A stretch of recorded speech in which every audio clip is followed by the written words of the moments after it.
Bukalah matamu, saatnya meraih mimpimu.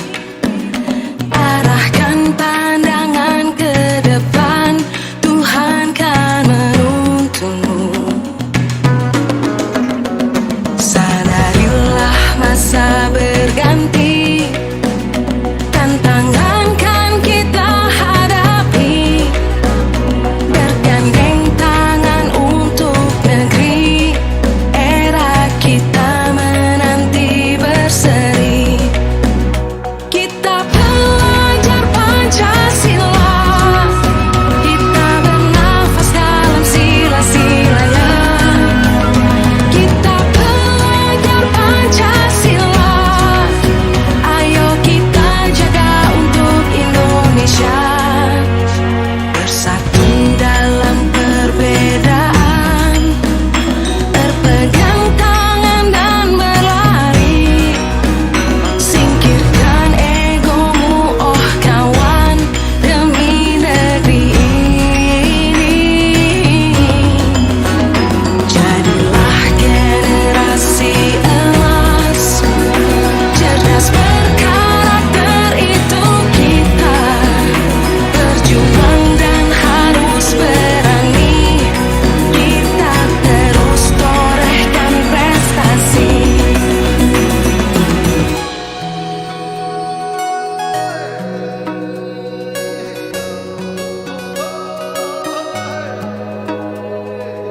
Warahmatullahi wabarakatuh.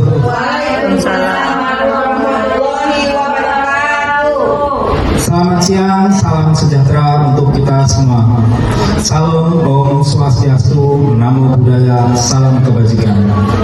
Yang terhormat Ibu Juningsih selaku Kepala Sekolah SDN Pademan Bartol 1. Yang terhormat narasumber Ibu Yeni Sri Handayani dan Ibu Neneng Kholisoh Kusyah selaku CGP Angkatan 5 dari DKI Jakarta yang mewakili SDN Pademan Bartol 1. Yang terhormat Bapak Ibu Guru SDN Pademan 1 selaku peserta pada webinar pada siang hari ini.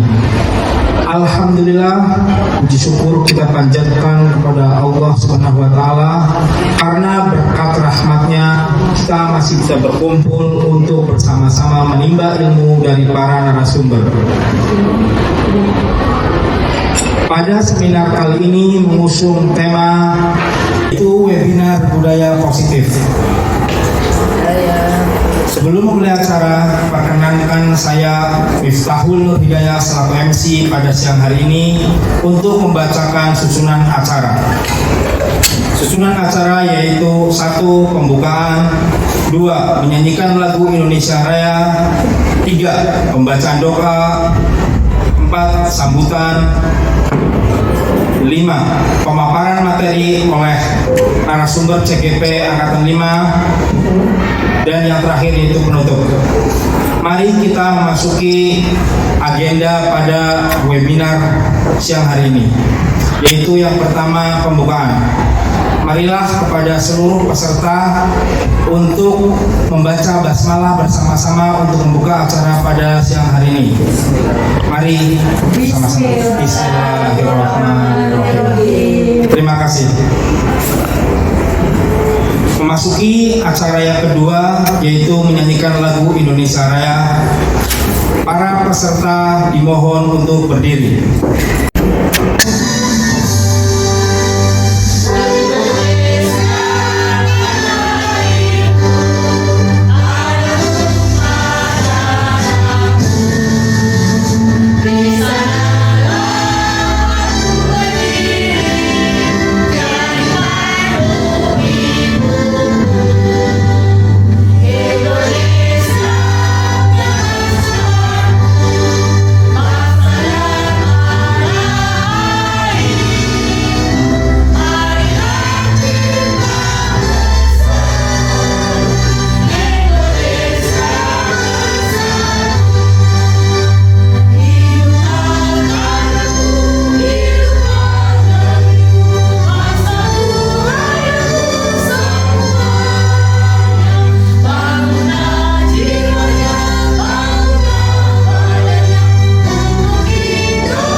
kami sampaikan terima kasih. Selanjutnya pembacaan doa. Kepada Al-Ustadz Bapak Samsul dipersilahkan. Bismillahirrahmanirrahim. Assalamualaikum warahmatullahi wabarakatuh. Bapak Ibu yang saya hormati, marilah kita awali kegiatan webinar ini dengan sama-sama kita berdoa. Mudah-mudahan webinar kali ini betul-betul menambah wawasan keilmuan kita sehingga kita bisa terapkan dalam pembelajaran kita kepada anak didik kita di sekolah ini dengan sesuai dengan keilmuan yang kita miliki. Kemudian juga mudah-mudahan acara webinar ini senantiasa mendapatkan keberkahan dari Allah Subhanahu wa taala, dan mudah-mudahan kegiatan ini juga mendapatkan ridho dari Allah Subhanahu wa taala. Dan semoga acara ini juga berjalan dengan tertib, aman dan lancar, tak kurang satu apapun. Baik, marilah kita sama-sama berdoa. Mari kita berdoa dengan kepercayaan dan keyakinan kita masing-masing. Astaghfirullahaladzim, astaghfirullahaladzim, astaghfirullahaladzim. Allahumma ighfir lil muslimina wal muslimat, lil mu'minina wal mu'minat, al ahya'i minhum wal amwat, innaka sami'un qaribun mujibud da'wat ya qadiyal hajat.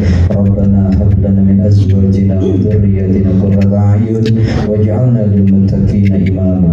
Rabbana zalamna anfusana wa illam taghfir lana wa tarhamna lanakunanna minal khasirin. Rabbi awzi'ni an ashkura ni'mataka allati an'amta 'alayya wa 'ala walidayya wa an a'mala salihan tarda wa adkhilni bi rahmatika fi 'ibadika salihin. Allahumma arinal haqqa haqqa warzuqna ittiba'ah wa arinal batila batila warzuqna ijtinabah. Rabbana atina fid dunya hasanah wa fil akhirati hasanah wa qina adzaban nar. Subhana rabbika rabbil izzati amma yasifun wa salamun alal mursalin walhamdulillahi rabbil alamin. Sekian, wassalamualaikum warahmatullahi wabarakatuh.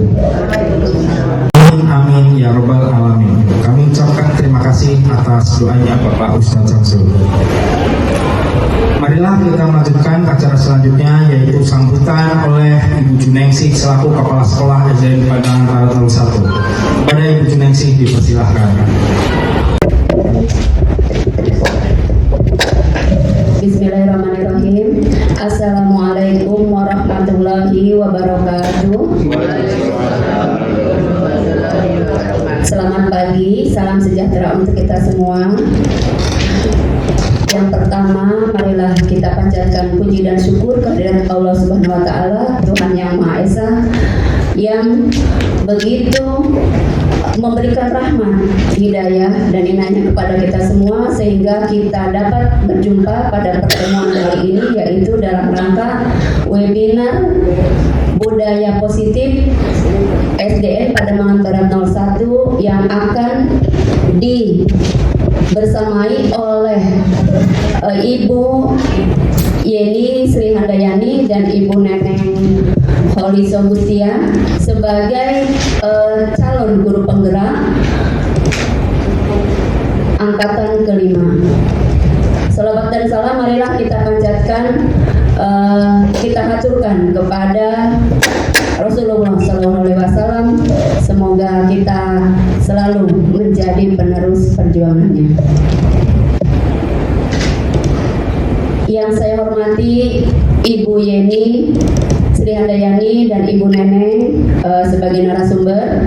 Kemudian yang saya hormati Bapak Waka Kurikulum, Bapak Miftahul Nur Hidayat. Yang saya hormati Bapak Ibu Guru SDN Pademangan Barat 01. Yang saya hormati Bapak Ibu Tendik Tenaga Kependidikan SDN Pademangan Barat 01. Terima kasih atas kehadiran peserta webinar pada hari ini yang sudi meluangkan waktunya untuk mengikuti webinar pada hari ini, yaitu tentang budaya positif. Budaya positif yang ada di SDN Pademangan Barat 01 sudah berjalan walaupun belum maksimal karena program ini bersifat dinamis, selalu ada perubahan dan perubahan. Ya, kami bersyukur dengan adanya teman kami, Ibu Yeni, Sri Handayani dan Ibu Neneng lulus sebagai calon guru penggerak angkatan kelima tahun 2022 yang begitu mendukung program budaya positif ini dan sudah banyak berkontribusi untuk tercapainya dan berjalan maksimal kegiatan positif ini. Ya.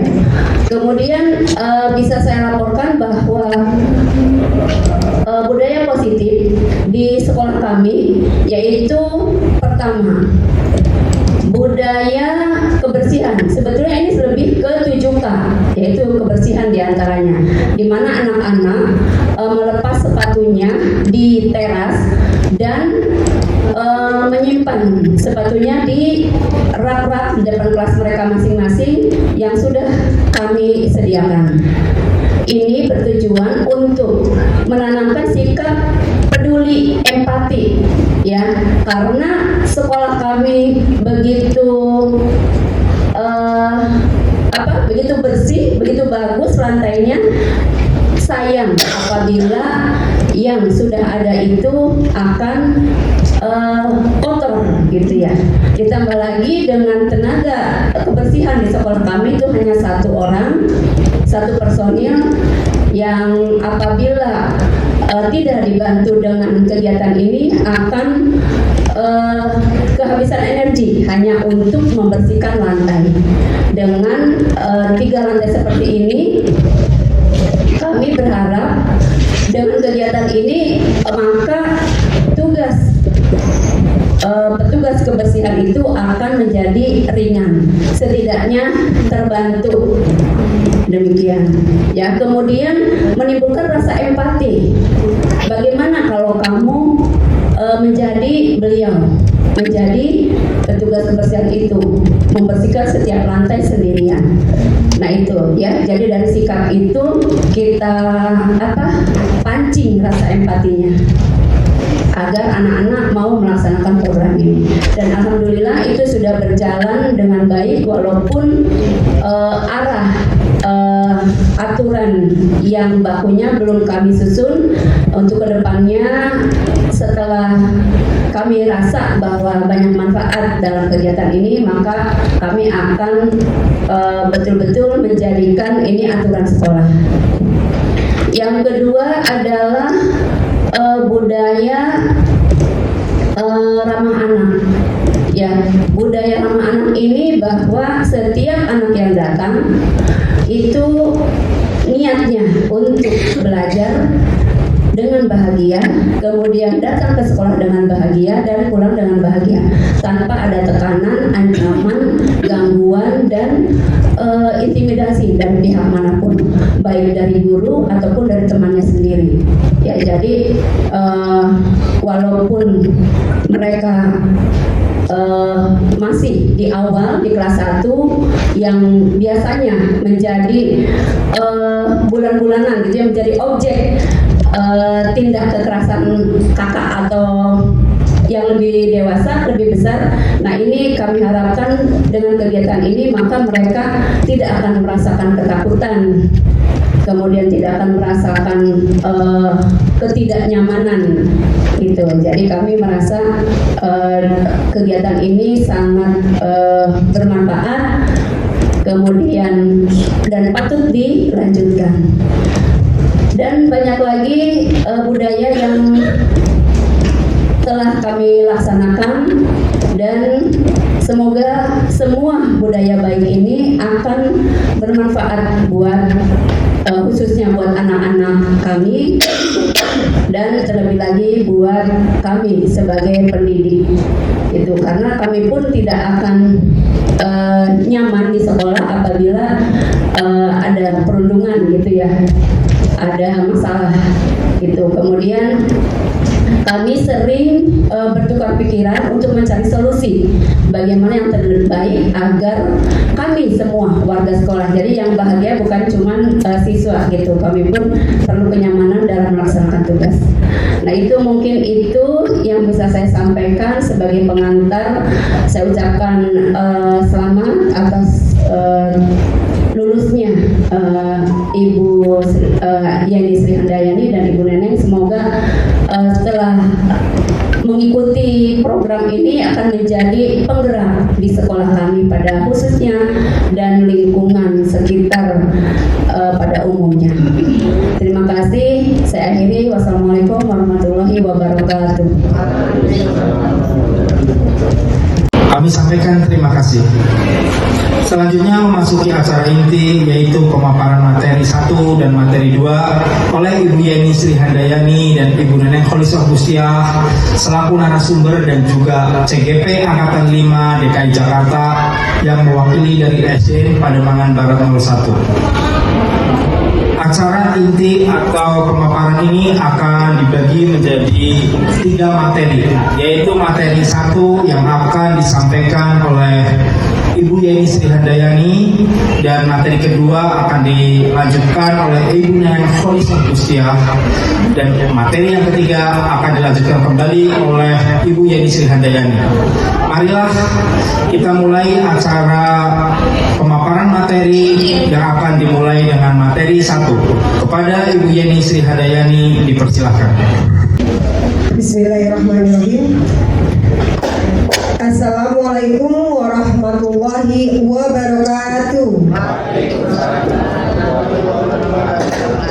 Salam damai sejahtera, Om Swastiastu, Namo Buddhaya, salam kebajikan rahayu.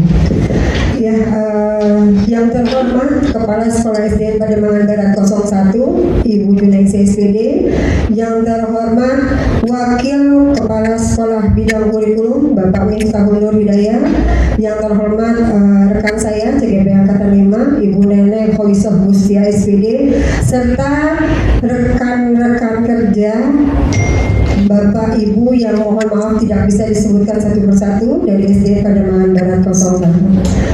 Baiklah, terima kasih banyak Bapak Ibu atas waktunya untuk sama-sama kita membahas tentang budaya positif. Sholawat serta salam marilah kita haturkan kepada junjungan Nabi besar kita Nabi Muhammad SAW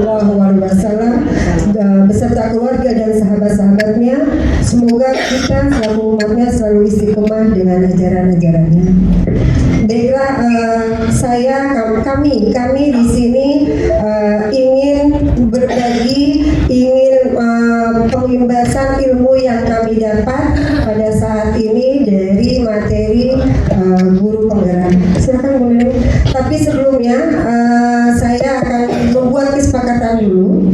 Kita buat kesepakatan dulu. Sebetulnya kita sama-sama belajar di sini, bukan berarti saya dan Bu Neneng itu paling bisa, tidak. Kita sama-sama belajar juga di sini. Jadi kesepakatan yang sebelum kita mulai acara ini, yang pertama di situ ada gambar tangan. Nah, gambar tangan itu, yuk Bapak Ibu kasihlah applause ketika memang ada yang memberikan komentar, kasihlah applause ketika memang ada yang melakukan hal positif pada saat webinar hari ini. Yang kedua ada tanda jam. Di situ jam, mudah-mudahan nanti sesuai dengan yang kami planningkan, tidak terlewat jamnya, karena kami memang insya Allah menjelaskan sepengetahuan kami. Yang ketiga adalah ada gambar telepon, tapi itu ada tanda merah. Mohon Bapak Ibu secara tidak mengurangi rasa hormat kami untuk handphonenya di silent sebentar, karena supaya tersampaikan informasi yang kami berikan. Yang keempat yaitu ada kertas atau pensil, itu mudah-mudahan bisa menjadi catatan penting ketika yang kami sampaikan memang bisa menjadi catatan Bapak dan Ibu. Yang kelima adalah raise hand. Jika Bapak Ibu ingin keluar atau ingin bertanya atau mau melakukan sesuatu, boleh silakan raise hand. Yang ketiga adalah lampu. Lampu itu maksudnya sebagai kita penerang. Mudah-mudahan hari ini semua bisa mengerti apa yang kami sampaikan. Tapi sebelumnya Bapak Ibu, saya akan ada buat refleksi sebentar kita sebelum mulai. Bisa Bapak Ibu berdiri sebentar karena udah berpasang-pasangan. Silakan Bapak Ibu berdiri sebentar.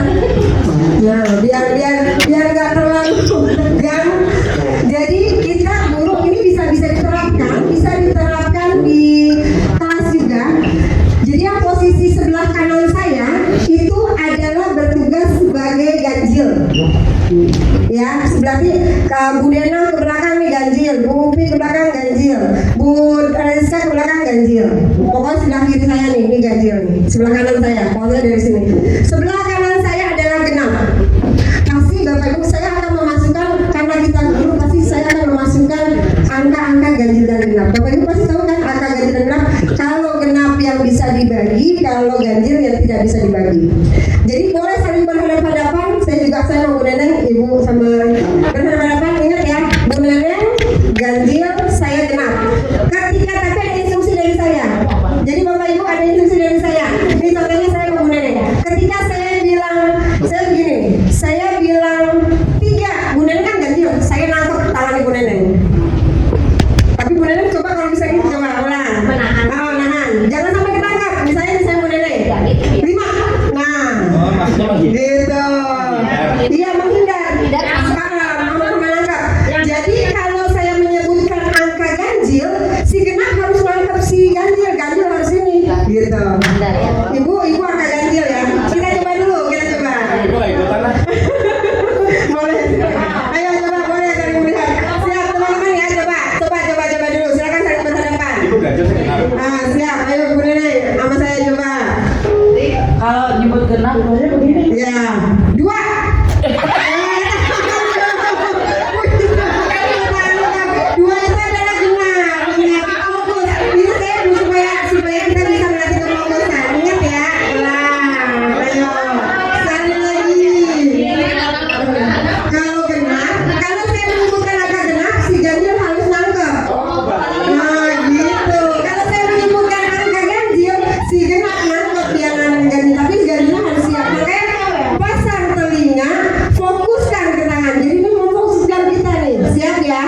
Dengarkan angkanya.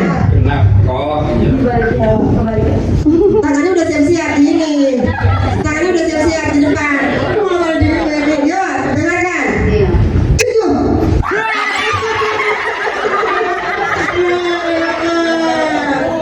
Oke. Sekarang angkanya paham ya? Angkanya saya lebih tinggikan puluhan. Angkanya saya lebih tinggikan puluhan. Dengarkan baik-baik. Kalau tadi, iya, karena Ibu kan 88. Atau enggak? Ada yang ngerahin, ada yang begini dua-duanya ya. Sekarang angkanya akan saya bagi. Misalnya, saya bilang gini. Ayo Bu Neneng, 10 dibagi 2. Hasilnya kan 5. Jadi saya nggak akan menyebutkan hasilnya. Ibu sendiri yang mikir hasilnya berapa. Ulang ya. Nih, 10 dibagi bisa menghindar. 10 dibagi 5. 10 bagi 5 kan 2. 2 nggak ada 2 benar. Nah, bagus ya. Kita bagus. Bisa. Oke, sekarang dengarkan baik-baik instruksinya. Tangannya boleh jangan tangan di belakang. Yang tangan kiri di belakang, coba semua tangan kiri di belakang. Tangan kanannya di depan. Nah, siap ya. Dengarkan instruksinya. Enggak bisa. 20 dibagi 4. 20 bagi 4 berapa? 5 ganjil apa genap?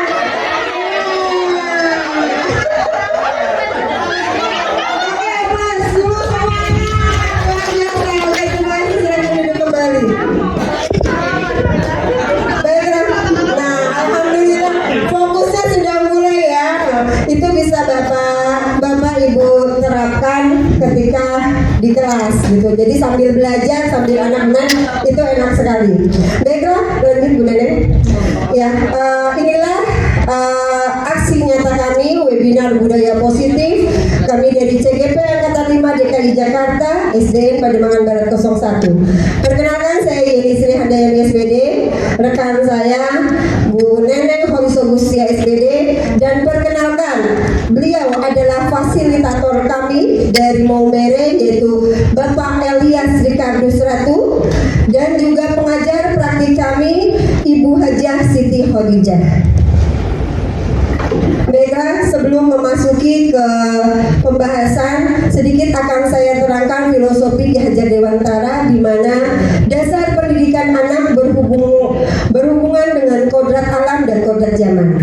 Kodrat alam berkaitan dengan sifat dan bentuk lingkungan di mana anak itu berada, sedangkan kodrat zaman berkaitan dengan isi dan irama.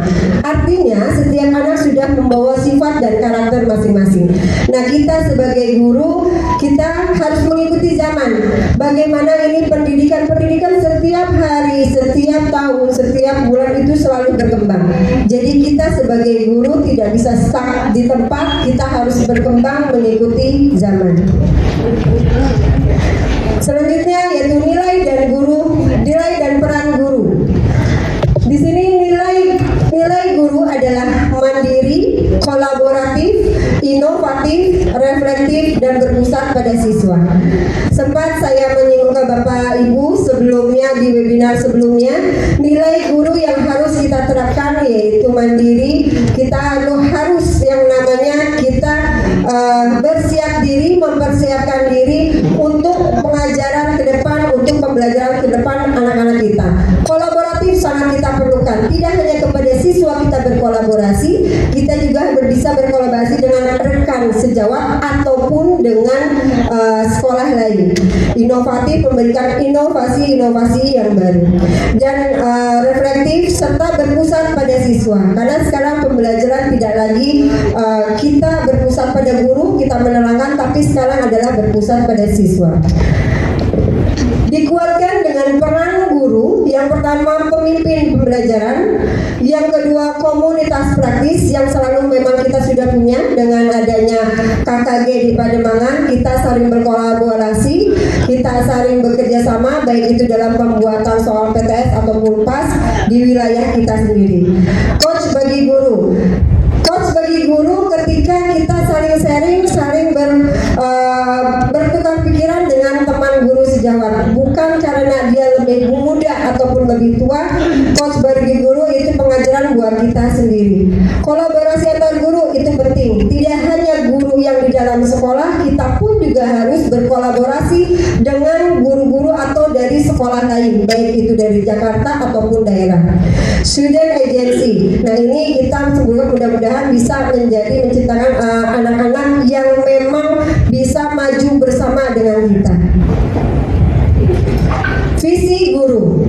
Perlu perubahan yang mendasar dan upaya yang konsisten. Inilah salah satu tujuan visi, yaitu untuk mencapai perubahan yang lebih baik dari kondisi saat ini. Visi itu membantu kita untuk melihat kondisi saat ini sebagai garis start dan membayangkan garis finish, seperti apa yang ingin dicapai. Ini bagaikan seorang pelari yang perlu mengetahui garis start dan garis finish, bahkan sebelum ia benar-benar berlari melintasi jalur larinya tersebut. Nah, perubahan yang positif dan konstruktif di sekolah biasanya membutuhkan waktu dan bersifat bertahap. Oleh karena itu, sebagai pemimpin, guru hendaknya terus berlatih, mengelola diri sendiri sambil terus berupaya menggerakkan orang lain yang berada di dalam pengaruhnya untuk menjalani proses perubahan ini secara bersama-sama. Maka hal ini perlu dilakukan dengan niatan belajar yang tulus demi mewujudkan visi sekolah. Kita mempunyai visi di sekolah. Tidak hanya visi ini untuk kita semua. Tidak hanya kepala sekolah yang berjalan atau kepala sekolah sama wakil doang yang berjalan, tidak bisa.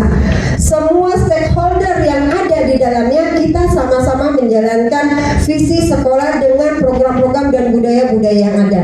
Maka sekolah itu akan sukses dan bisa menciptakan siswa-siswa yang berprestasi di kedepannya. Silakan ya. Nah, saya ingin Bapak Ibu menonton sebentar video ini.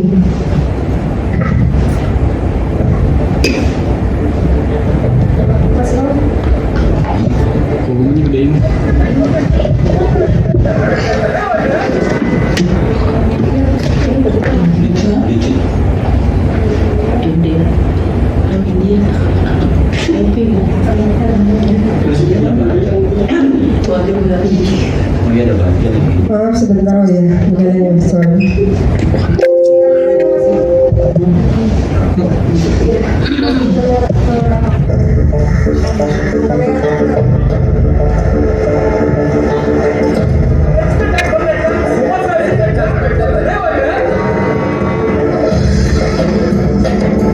Sir, आपके उस पर टारगेट 1000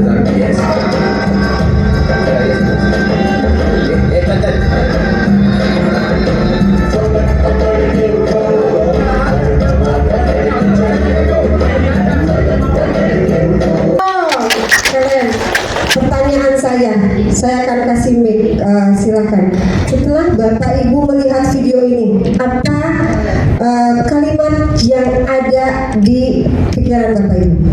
Ada yang ini silahkan Basen. Kebersamaan. Ada lagi? Kepedulian. Ada lagi? Gotong royong. Ada membuat kalimat itu baru kata ya. Boleh silakan Pak Umar. Kalimatnya? Jika ada masalah besar, Kasih ke Bumpi, Pak Imam.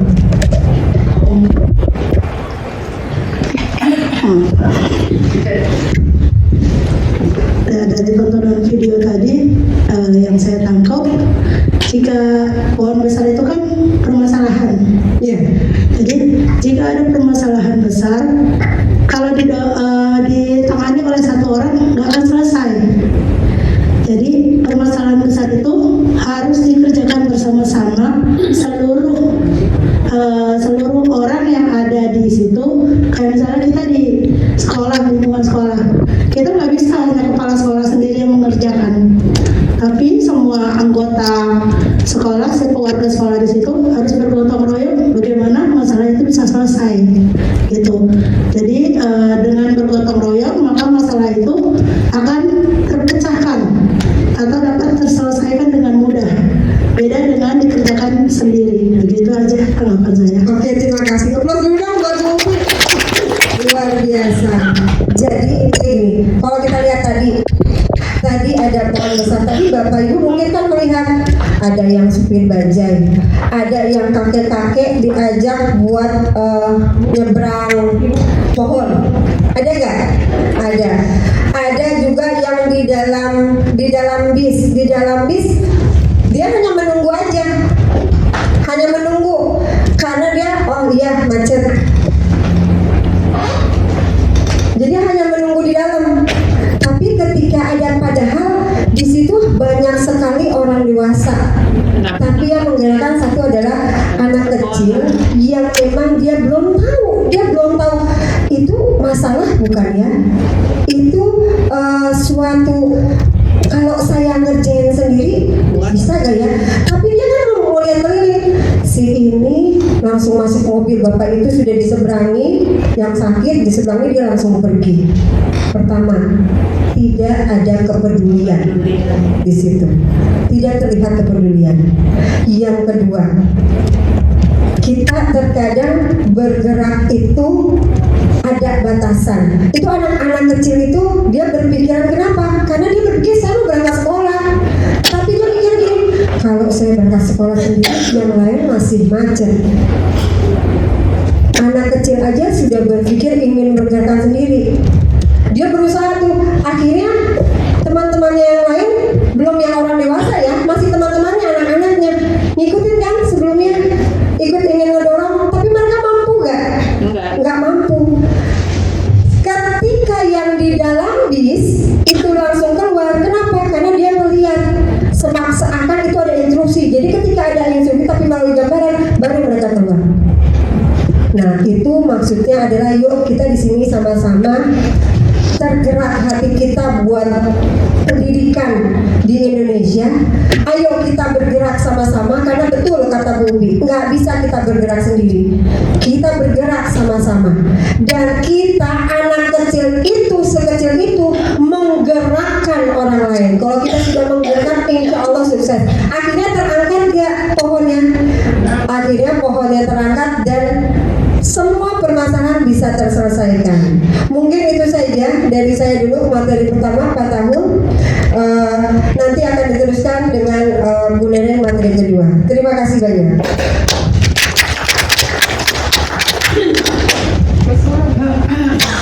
Ya, terima kasih Bapak Miftahul Hidayat. Kita lanjutkan ke materi yang kedua ya Bapak Ibu. Nah, materi yang kedua yaitu mengenai disiplin positif dan nilai-nilai kebajikan universal. Makna disiplin di sini yaitu belajar. Belajar apa? Untuk mengontrol diri kita. Dengan mengontrol diri kita dapat mengenali potensi yang ada di dalam diri kita.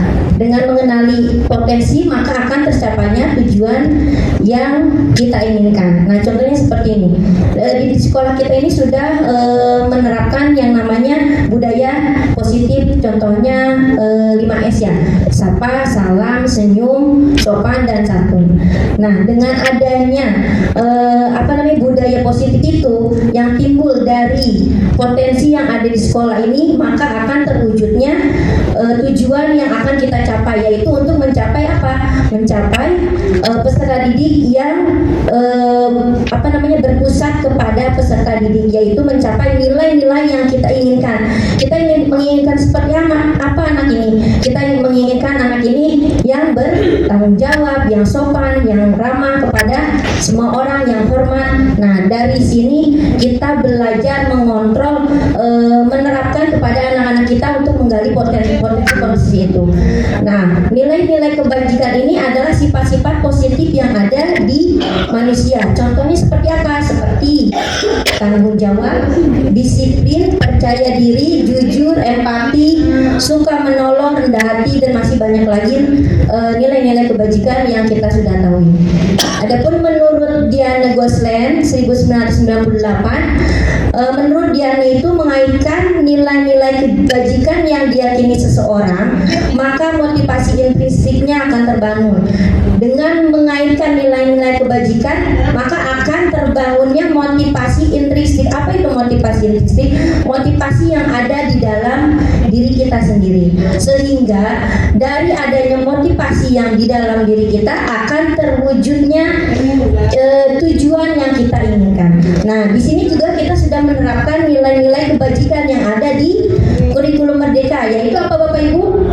Profil Pancasila. Iya, profil pelajar Pancasila. Masih ingat ya, ada berapa profil pelajar Pancasila? Ada 6. Yang pertama apa, Bapak Ibu? Beriman, bertakwa kepada Tuhan Yang Maha Esa dan berakhlak mulia. Yang kedua, mandiri. Yang ketiga, bernalar kritis. Yang keempat, ya, berkebinekaan global. Yang kelima, gotong royong. Dan yang keenam, kreatif. Ya, agar lebih semangat kita ice breaking sebentar ya Bapak Ibu ya. Akan dipimpin oleh Bu Yeni gerak-gerakannya. Diminta tolong berdiri dulu Bapak Ibu semuanya.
manusia. Menurut Diana Gosling dalam bukunya Restructuring School Discipline menyatakan ada 3 motivasi perilaku manusia. Yang pertama yaitu untuk menghindari ketidaknyamanan atau hukuman. Nah, motivasi ini biasanya terjadi karena ada motivasi eksternal atau dari orang lain, sehingga menjadikan ketidaknyamanan atau terdapatnya hukuman. Contohnya seperti apa? Contohnya di sini ada kalimatnya, apa yang akan terjadi apabila saya tidak melakukannya. Nah, itu berarti ada motivasi eksternal yang mendorong di dalam diri seorang. Nah, yang kedua yaitu untuk mendapatkan imbalan atau penghargaan dari orang lain. Nah, ini juga motivasinya yaitu dari eksternal. Jadi kita melakukan sesuatu itu hanya untuk apa? Untuk mendapatkan imbalan atau penghargaan. Nah, seperti apa kata-katanya? Nah, seperti ini. Apa yang akan saya dapatkan apabila saya melakukannya? Jadi tidak ada motivasi dari diri sendiri untuk melakukan pergerakan yang baik, ya. Dan yang ketiga yaitu untuk menjadikan orang yang mereka inginkan dan menghargai diri sendiri dengan nilai-nilai yang mereka percayai. Nah, motivasi yang ketiga ini terdapat dalam motivasi intrinsik atau motivasi di dalam diri kita sendiri. Seperti apa kalimatnya? Nah, akan menjadi orang seperti apa apabila saya melakukannya? Berarti kan kalau kita melakukan kejelekan, berarti apa akibatnya yang terdampak oleh kita? Ini kan berarti ada motivasi intrinsik dari dalam diri kita, sehingga kita meyakini dan menghargai nilai-nilai yang terdapat di dalam diri kita sendiri. Nah, sekarang yaitu 5 posisi kontrol guru. 5 posisi kontrol guru, yang pertama yaitu sebagai penghukum. Yang kedua, pembuat merasa bersalah. Yang ketiga, teman. Yang keempat, pemantau. Dan yang kelima, manajer. Nah, kita lihat Bapak Ibu penjelasannya. Apa sih yang dimaksud dengan penghukum? Nah, di sini ada yang perilaku kontrolnya negatif dan ada yang perilaku kontrolnya positif. Yang negatif itu yang penghukum dan pembuat orang merasa bersalah. Nah, contoh kata-kata yang penghukum seperti ini. Kalau kamu tidak melakukannya, saya akan hukum kamu. Contohnya anak nggak ngerjain PR nih. Wah, ya anak nggak ngerjain PR. Kalau kamu nggak mengerjakannya, ibu suruh ngepel aja deh kelas. Nah, itu contoh dari guru memiliki posisi kontrol penghukum. Jadi dia nggak mau tahu alasan anak itu kenapa nggak ngerjain PR. Jadi langsung main hukum aja. Nah, itu posisi guru perilaku kontrol negatif. Yang kedua yaitu pembuat merasa bersalah. Gurunya yaitu berbuat berceramah menunjukkan kekecewaan mendalam. Contohnya seperti apa? Kata-katanya, kamu sudah mengecewakan ibu, nak. Kamu sudah mengecewakan bapak, nak. Nah, jadi membuat anak itu bersalah. Misalnya kita sudah menerangkan nih panjang lebar materi, tetapi anak itu malah bercanda. Nah, bapak atau ibu mengatakan seperti ini. Nah, kamu dari tadi bercanda saja, kamu tidak kasihan dengan ibu yang sudah menerangkan materinya. Nah, itu kan artinya kan membuat si anak itu merasa bersalah. Oh, ya berarti dengan sayanya bercanda berarti kan gurunya marah nih gitu. Kita jadi kita tidak mendapatkan materi yang telah disampaikan oleh bapak atau ibu guru. Nah, adapun hasil dari perilaku kontrol negatif kedua ini, apa sih hasilnya? Yang pertama dari penghukum, anak akan memberontak. Yang kedua, anak akan berdendam dan juga menyalahkan orang lain. Dan hasilnya dari pembuat orang merasa bersalah yaitu menyembunyikan atau menyangkal dan berbohong. Nah, kalau yang sekarang posisi perilaku kontrol yang positif yaitu guru sebagai teman dan juga pemantau. Guru membuat alasan untuk murid-muridnya. Contohnya, lakukan untuk bapak ibu. Ya sudah, nanti bapak ibu bantu bereskan. Nah, itu sebagai teman. Nah, kamu sudah selesai. Wah, bagus. gitu. Berarti kan ibaratnya kita mengirikan anak itu bukan sebagai murid tapi sebagai teman. Nah, yang kedua yaitu pemantau, yaitu menghitung dan mengukur. Contohnya, apa peraturannya, apa konsekuensinya atau sanksinya, apa yang telah kamu lakukan. Jadi kita sebagai memantau saja di kelas itu, apa yang terjadi sekarang. Nah, hasilnya dari kedua kontrol positif ini, yang hasil dari teman itu mereka akan ketergantungan. Yang kedua yang pemantau itu yaitu menyesuaikan bila diawasi. Jadi kalau misalnya anaknya nggak diawasi ya jadi nggak bertanggung jawab karena kitanya nggak ngawasin. Kecuali kalau kita ngawasin mereka baru bertanggung jawab. Nah, adapun kontrol diri yang terbagus kita sebagai guru adalah sebagai manajer, yaitu mengajukan pertanyaan-pertanyaan seperti apa yang kita yakini, apa kamu melakukan hal tersebut? Kalau kamu meyakininya, kamukah akan memperbaikinya? Kalau kamu memperbaikinya, jadi kira-kira hal tersebut akan menggambarkan apa tentang dirimu? Jadi di sini menguatkan watak atau karakter peserta didik. Nah, ini murid berkata yang tadi menghukum. Contohnya, saya tidak peduli. Berarti karena dia apa? Karena dia emosi. Udah dijudge jelek duluan lah sama gurunya. Maka akan berkata saya tidak peduli ya. Jadi cuek anaknya. Nah, dampak dari muridnya apa? Mengulangi kesalahan berulang kali, perilaku menjadi agresif. Nah, kaitan dengan dunia berkualitas yaitu murid meletakkan guru di luar dunia berkualitas. Nah, sedangkan yang pembuat merasa bersalah, maka dia akan mengatakan anaknya, maafkan saya Pak, maafkan saya Bu. Nah, dampaknya pada murid apa? Rendah diri, merasa gagal dan tidak berharga. Adapun kaitan dengan dunia berkualitas yaitu murid meletakkan guru di dalam dunia berkualitas. Yang ketiga yaitu sebagai teman. Nah, murid akan berkata, saya pikir Bapak atau Ibu teman saya. Jadi menganggap kita sebagai teman, tapi teman di sini juga harus ada batasannya ya Bapak Ibu ya. Jangan kita kita lagi ini anak-anak main ngerangkul. Itu juga harus ada batasannya ya. Terus di sini dampak kepada murid itu apa? Tergantung, tidak mandiri dan tidak bisa memutuskan. Jadi segala sesuatu itu tergantung oleh gurunya. Nah, kaitannya dengan dunia berkualitas yaitu murid meletakkan guru sebagai orang penting dalam dunia berkualitas. Selanjutnya sebagai pemantau. Contohnya murid akan berkata, saya akan dapat berapa bintang kalau melakukan hal tersebut. Nah, jika sudah melakukannya hal tersebut, saya akan mendapatkan apa? Nah, dampak pada muridnya yaitu menitik beratkan pada dampak pada diri sendiri, mendapatkan hadiah atau mendapatkan hukuman. Berarti yang nyambung dari yang atas ya Bapak Ibu ya. Ini mengharapkan imbalan atau penghargaan.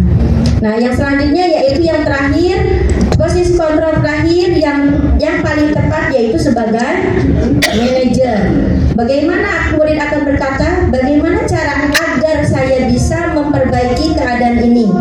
Nah, berarti anak itu akan menjawab, saya akan memperbaiki masalah ini dengan apa?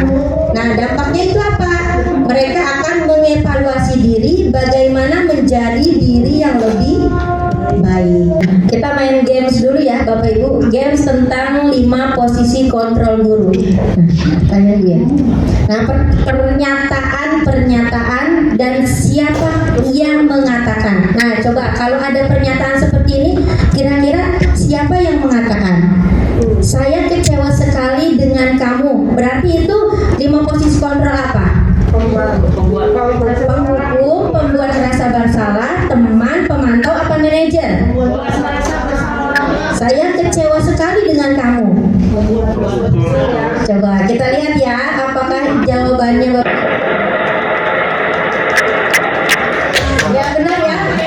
Pernyataan ini saya kecewa sekali dengan kamu, yaitu perkataan dari pembuat orang merasa bersalah, menjadikan anak itu bersalah. Nah, yang kedua, kamu tidak pernah benar melakukannya. Nah, ini apa? Termasuk apa? Kamu tidak pernah benar melakukannya. Langsung ngejas anak itu. Apa Pak Ustaz? Coba kita lihat.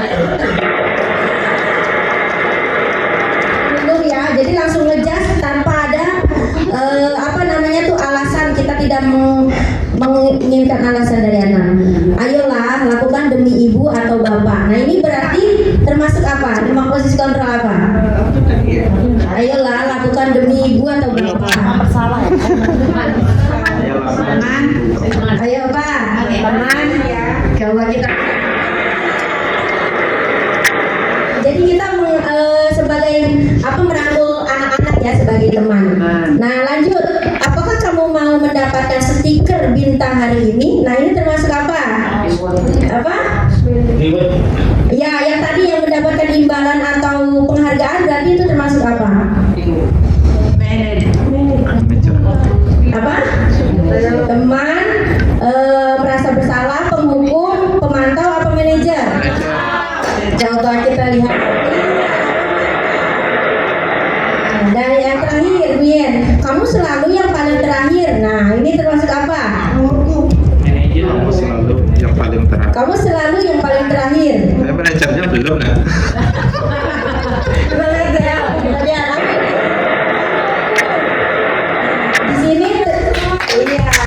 Di sini termasuk penghukum karena dia menjudge anak itu kamu selalu paling terakhir, padahal dia nggak gurunya tidak menginikan alasannya dulu kepada anak kenapa anak itu selalu mengerjakan yang terakhir. Ya, materi ketiga akan dilanjutkan oleh Ibu Yeni.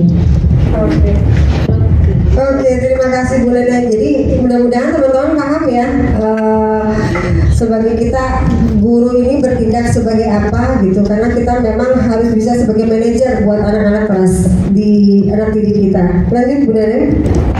Nah ini keyakinan kelas ini akan saya sampaikan. Jadi adanya peraturan dan keyakinan kelas. Di sini peraturan adalah selalu kembalikan buku ke tempatnya. Ini peraturan ya. Saya bacakan peraturan dulu. Dilarang mengganggu orang lain. Hadir di sekolah 15 menit sebelum pembelajaran dimulai. Dilarang melakukan kekerasan. Dilarang menggunakan narkoba. Bergantian atau menunggu giliran. Gunakan masker. Jangan berlari di kelas atau koridor. Terkadang memang kita suka, saya juga baru tahu, jadi antara peraturan dan keyakinan kelas itu memang berbeda. Kita lihat dulu keyakinan kelasnya ya. Keyakinan kelasnya. Yang pertama, selalu kembalikan buku ke tempat, itu berarti keyakinan kelas ini adalah nilai-nilai kebajikan yang tadi seperti Bu Nenek sudah jelaskan, nilai-nilai kebajikan yang diterapkan buat siswa-siswi kita. Keyakinan kelas yang pertama yaitu tanggung jawab. Dilarang mengganggu orang lain. Keyakinan kelasnya apa? Menghormati orang lain. Terus hadir itu komitmen, berkomitmen atau datang tepat waktu bisa. Keyakinan kelas selanjutnya keselamatan atau menghormati orang lain. Terus menggunakan narkoba itu bisa kita tulis dengan kesehatan. Selanjutnya menghormati orang lain dan bersabar. Gunakan masker berarti keselamatan dan kesehatan. Kalau berlari di kelas atau koridor, keselamatan dan keamanan. Jadi nilai-nilai ini adalah yang tumbuh dari dalam diri, bukan karena adanya peraturan. Gitu. Yuk sama-sama kita menciptakan keyakinan kelas, keyakinan sekolah yang ada di dalam diri anak-anak. Nah di sini ada hasil dari keyakinan kelas ini adanya perbedaan hukuman dan konsekuensi. Konsekuensi adalah akibat langsung dari perbuatan yang dilakukan. Kadang-kadang kita suka ngomong, kamu tahu ya nanti konsekuensinya. Gitu. Sementara itu kalau hukuman adalah sebuah cara untuk mengarahkan sebuah tingkah laku agar sesuai dengan tingkah laku yang berlaku secara umum. Terkadang ketika anak melakukan kesalahan, terkadang langsung kita secara otomatis, oh ini langsung dihukum. Keyakinan kelas tidak dibuat dalam jumlah banyak sehingga mudah diingat dan dipahami oleh semua warga kelas. Jadi kita perlu membuat keyakinan kelas karena sebuah keyakinan itu dibuat bersama semua anggota kelas yaitu guru dan murid. Dengan adanya keyakinan kelas diharapkan dapat meningkatkan kedisiplinan murid, yakni disiplin diri yang muncul dari dalam diri yaitu motivasi intrinsik. Adapun teman-teman beberapa langkah yang dalam mewujudkan keyakinan kelas yaitu pertama orientasi kepada siswa dulu tentang pentingnya kesepakatan kelas bagi kelancaran proses pembelajaran. Menyepakati waktu diskusi kelas wajib dilakukan. Jadi kita memimpin diskusi terkait membuat kesepakatan kelas. Nah teman-teman, langkah membuat kesepakatan kelas itu dapat dilakukan dengan cara kita bisa mengajak murid memikirkan dengan hati-hati tentang keinginannya, tentang kelas impiannya. Jadi kita meminta siswa menuliskan apa yang ingin mereka pikirkan dan mereka inginkan tentang kelasnya dalam belajar. Jadi murid menuliskan tentang kelas impian mereka. Di sini dijelaskan ada sebuah lingkaran. Jadi tidak paling dalam adalah peraturan kelas. Dari peraturan kelas kita buat keyakinan kelas bersama. Maka ketika keyakinan kelas bisa kita wujudkan, maka akan terciptanya lingkungan positif.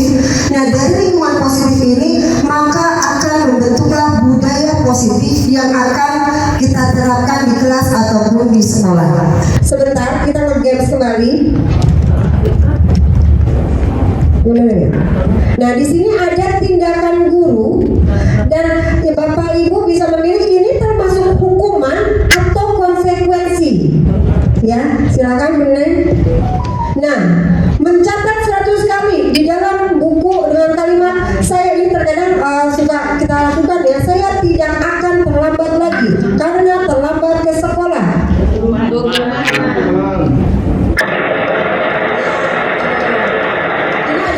Yang terkadang bahasanya itu nanti tidak, mungkin agak kaget ya, tidak ada kata-kata tidak karena takutnya terinvest di kepala anak. Oh tidak, karena dengan juga kata-kata jangan. Lanjut Bu Neneng. Ini tindakan guru lari mengelilingi lapangan basket 2 kali karena terlambat hadir di sekolah. Ini konsekuensi atau hukuman? Coba kita lihat Bu Neneng. Lanjut, tindakan gurunya. Murid diminta untuk push up 15 kali karena tidak menggunakan masker ke sekolah.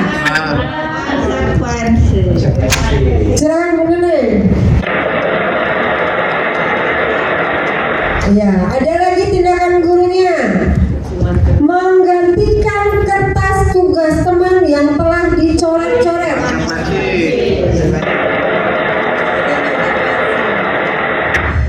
Selanjutnya, membersihkan tumpahan air di meja tulis karena tersenggol pada saat belajar.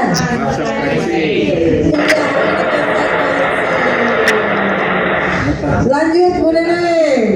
Terakhir, murid disuruh mengenakan sepatu seharian di sekolah karena tidak mengenakan sepatu hitam. Hukuman atau konsekuensi? Kita lihat Bu Neneng. Berarti alhamdulillah Bapak Ibu sudah membedakan antara hukuman dan konsekuensi. Lanjut Bu Neneng. Lari mengelilingi lapangan basket 2 kali karena terlambat 10 menit untuk pelajaran PJOK. Apa ini? Ya Bapak Ibu. Apa? Pak Fadli sama Pak Dera. Ini apa di kursi olahraga, guru olahraga? Pak Fadli dan Pak Dera, silakan. Hukuman apa konsekuensi? Konsekuensi kayaknya Ayo, kira-kira ini tindakan gurunya hukuman atau konsekuensi ya? konsekuensi itu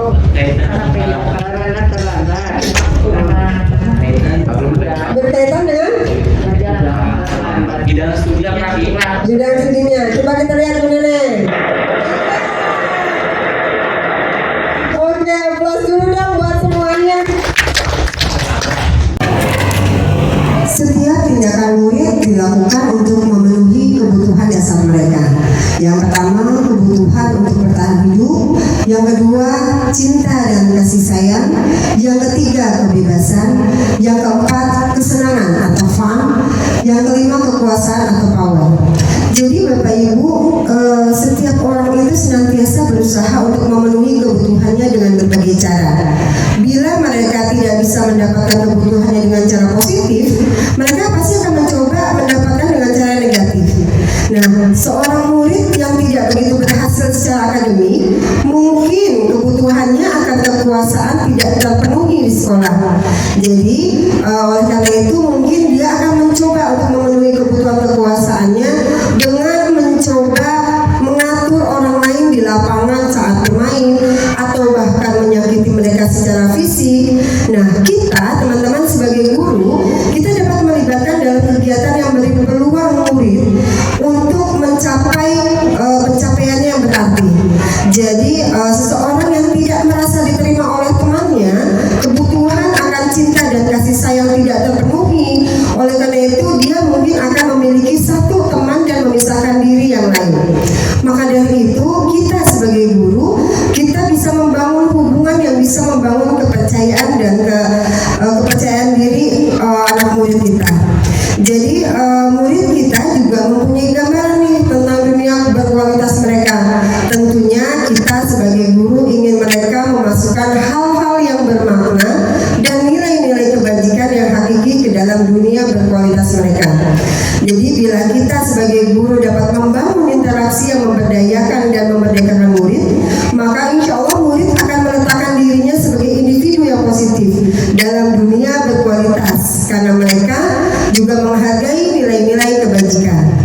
Lanjut Bu Neneng. Nah, ini adalah kelima kebutuhan dasar manusia. Yang pertama, kebutuhan bertahan hidup, yaitu kebutuhan bertahan hidup atau survival, adalah kebutuhan yang bersifat fisiologis untuk bertahan hidup.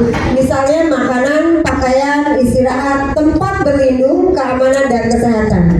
Dan yang kedua, kasih sayang dan rasa terima kasih. Nah, kebutuhan untuk yang diterima, yaitu kebutuhan ini termasuk kebutuhan psikologis seperti rasa diterima, dipedulikan, berbagi, bekerja sama, menjadi bagian dari suatu kelompok, dikasihi, mengasihi, dan disayangi dan menyayangi. Yang ketiga, kekuasaan dan penguasaan, kebutuhan pengakuan atas kemampuannya. Kebutuhan ini berhubungan dengan kekuatan seseorang untuk mencapai sesuatu, menjadi kompeten, menjadi terampil, memimpin, berprestasi, diakui dan didengar. Yang keempat, kebebasan. Ini adalah kebutuhan akan pilihan. Kebutuhan untuk bebas adalah kebutuhan untuk mandiri, otonom, memiliki pilihan, mengembangkan daya lenturnya, dan mampu mengendalikan arahnya sendiri. Dan yang terakhir adalah kesenangan. Ini adalah kebutuhan yang merasa senang. Kebutuhan akan kesenangan adalah kebutuhan untuk mencari kesenangan, rumor, bermain, bersenang-senang, bergembira, antusias, dan tertawa. Terkadang kebutuhan dasar ini memang harus ada dalam siswa. Nah, dia belajar ini kira-kira kebutuhannya apa ya? Apakah hanya buat senang-senang? Apakah hanya memang keterpaksaan? Ini memang kita sebagai guru harus bisa mengarahkan ke anak didik kita. Nah, ini yang ketiga. Ini adalah segitiga restitusi. Segitiga restitusi yaitu yang pertama, menstabilkan identitas. Nah, di sini ketika anak memang berbuat salah, jadi kita terkadang kamu nih bisa berisik aja misalnya. Di sini kita harus pertama menstabilkan identitas, yaitu setiap orang pasti kita bilang ke anak, ya nak, pasti setiap orang punya kesalahan, pernah berbuat salah yang sama seperti yang kamu lakukan. Jadi bukan kamu satu-satunya yang pernah melakukan ini. Itu kalimat yang memang untuk menstabilkan identitas siswa. Dan yang kedua, validasi tindakan yang salah. Nah, di sini divalidasi ini anak kita arahkan untuk mereka bisa menyelesaikan solusi permasalahan yang mereka lakukan atau kesalahan yang sudah mereka lakukan, mereka harus bisa menyelesaikannya. Gitu. Jadi di sini kok kamu tentu punya alasan nih mengapa kamu lakukan itu. Misalnya kayak anak telat, ditanya dulu kenapa kamu bisa telat, dia pasti harus memberikan alasannya. Nah, kita kembalikan lagi pertanyaannya ke mereka, alasan kamu telat itu karena apa ya nak? Seperti itu. Jadi ada cara yang lebih efektif untuk mendapatkan apa yang dibutuhkan anak. Yang ketiga yaitu menanyakan keyakinan. Karena kita sudah sebelumnya membuat keyakinan kelas, jadi membuat keyakinan, jadi anak-anak kita tanyakan lagi ini ke anak-anak, keyakinan kelas apa nih yang belum bisa kamu tunjukkan ke ibu. Misalnya kalau dia telat, ya bu tidak datang tidak tepat pada waktunya. Berarti apa yang harus kamu lakukan nih? besok insya Allah saya tidak telat lagi Bu. Jadi kita meluangkan dengan pertanyaan-pertanyaan ke anak-anak seperti yang tadi sudah dijelaskan Bu Neneng. Kita sebagai manajer kita melontarkan berbagai macam pertanyaan supaya anak bisa menyelesaikan solusinya sendiri. Dan terakhir kita boleh nanya, kalau kamu seperti ini terus kamu ingin seperti apa coba diri kamu. Jadi kita menumbuhkan rasa anak untuk dirinya untuk menjadi lebih baik lagi. Lanjut Bu Neneng. Nah ini ada sedikit, ini adalah aksi nyata kami yang kami buat contoh dari segitiga restitusi. Semoga bisa menjadi masukan atau bisa menjadi pelajaran buat kita semua. Silakan Bu Neneng.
Ya, terima kasih. Plus dulu dong semuanya.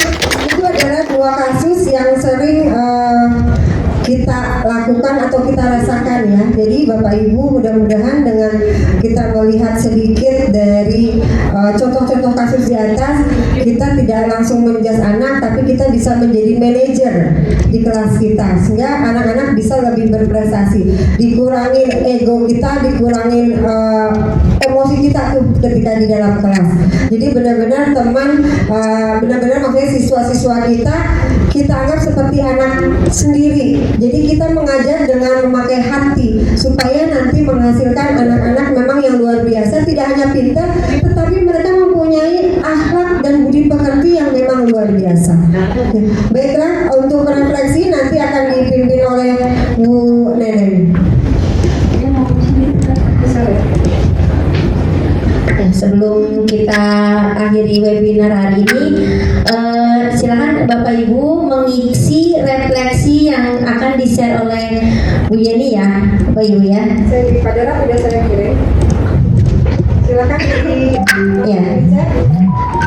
Kami akan mengecek di sini refleksi kita.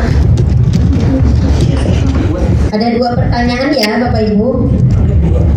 Yang pertama, hal baru apa yang mengubah paradigma saya yang saya dapatkan dari webinar hari ini? Silakan pakai nama dulu boleh. Jadi bantu. Nama yang atas ini ada 3 boleh. Satu aja. Cukup satu aja Bu Sri. Saja kita award.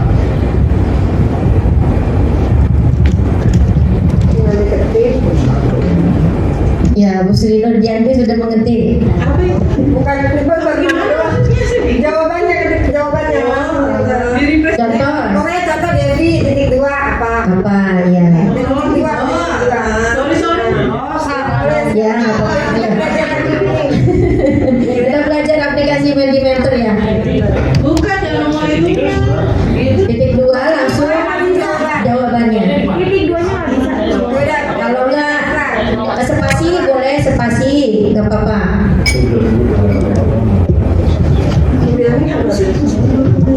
Suryani siapa Suryani? Apa yang dikatakan di dalam webinar ini? Kalau begini gimana?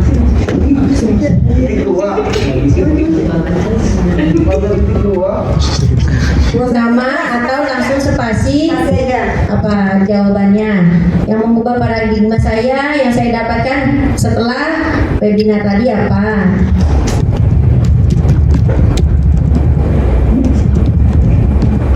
Ya silakan boleh diisi. Nanti kalau sudah yang pertama masih ada lanjutannya yang kedua ya Bapak Ibu. Nama ilmu baru Bulfi. Ya ini baru ada Bulfi nih. Nambah ilmu baru. Iya. Cucu saya wakilin tuh ya, tulis. Tulisnya jangan macam-macam loh, Bang. Nah kalau sudah yang pertama dilanjutkan ke slide yang kedua boleh. Peran Among seperti apakah yang telah saya lakukan selama ini? Nah, yang tadi 5 posisi kontrol itu. Ini sebelumnya kita sudah menjalankan peran seperti apa sebelum mengetahui 5 posisi kontrol. Nah setelah mengetahui webinar ini dengan materi 5 posisi kontrol akan menjadi seperti apa kita ke depannya. Tidak dikasih nama juga nggak apa-apa, langsung misalnya yang pertama ingin apa dulu peran Amongnya sebelum webinar ini dan setelahnya akan menjadi apa. Koma aja koma. Apakah sebagai penghukum, apakah pemantau, apakah sebagai teman, apakah sebagai pembuat merasa bersalah atau sebagai manajer. Jadi sebelum dan sesudah. Sebelum dan sesudah. Sebelum mengikuti webinar dan setelah mengikuti webinar kedepannya, Bapak Ibu akan menjadi seperti apa peran Amongnya.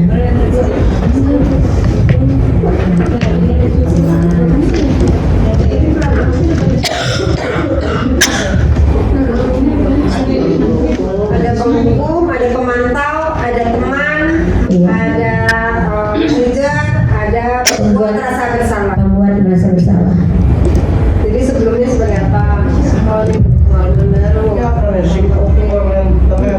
Bu Fia menambah pengetahuan. Bapak William pengalaman baru. Pak Roman wawasan bertambah. Alhamdulillah. Bu Vivi cara menangani. Belum dilanjutkan ya Bu Vivi.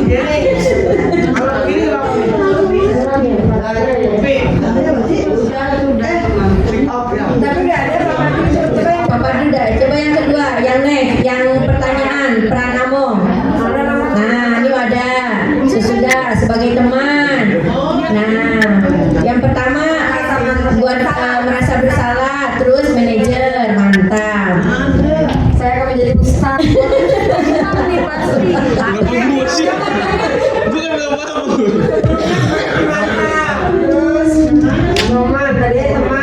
Manajer, mantap, Roman.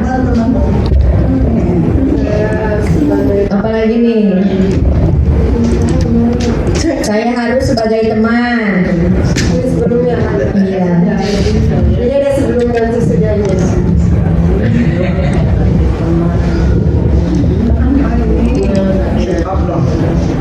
Ya, ini ada lagi pengetahuan baru. Bu Devi ya. Terus Bu Herni menambah ilmu. Alhamdulillah. Suryani. Mana Suryani?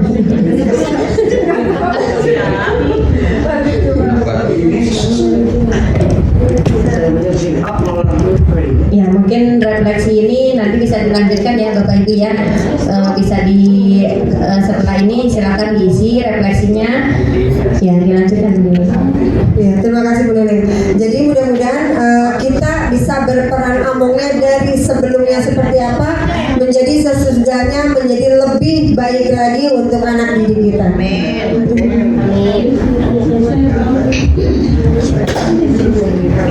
Baiklah teman-teman, cukup sekian webinar dari kami. Terima kasih.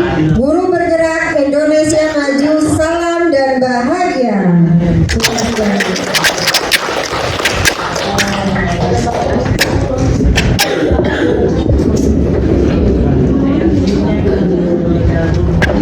Terima kasih pemaparan dan webinar pada siang hari ini benar-benar luar biasa, sehingga kita bisa mendapatkan banyak bekal untuk diaplikasikan dalam pembelajaran kita sehari-harinya. Sebelum mengakhiri acara pada siang hari ini, izinkan kami meminta maaf mungkin selama saya membawa acara ini banyak tutur kata yang kurang sopan.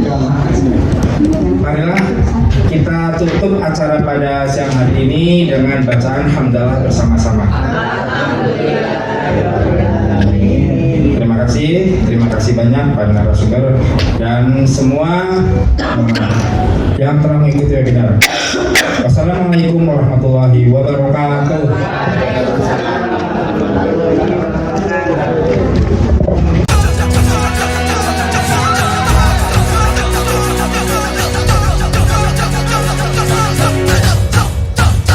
Kita belajar Pancasila, kita bernafas dalam sila-silanya. Kita belajar Pancasila, ayo kita jaga untuk Indonesia. Kita belajar Pancasila, kita bernafas dalam sila-silanya. Kita belajar Pancasila, ayo kita jaga untuk Indonesia.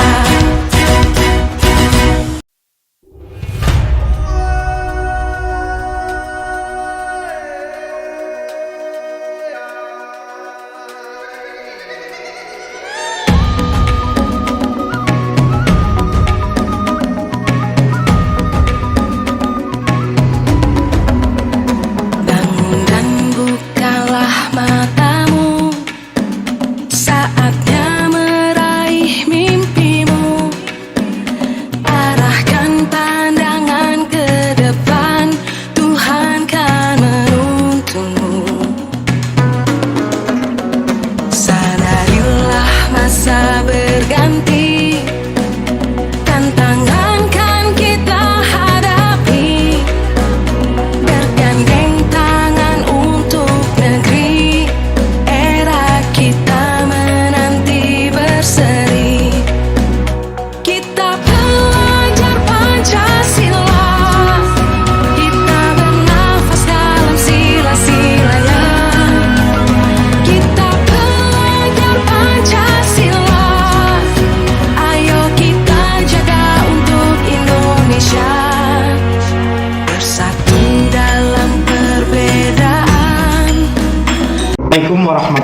wabarakatuh.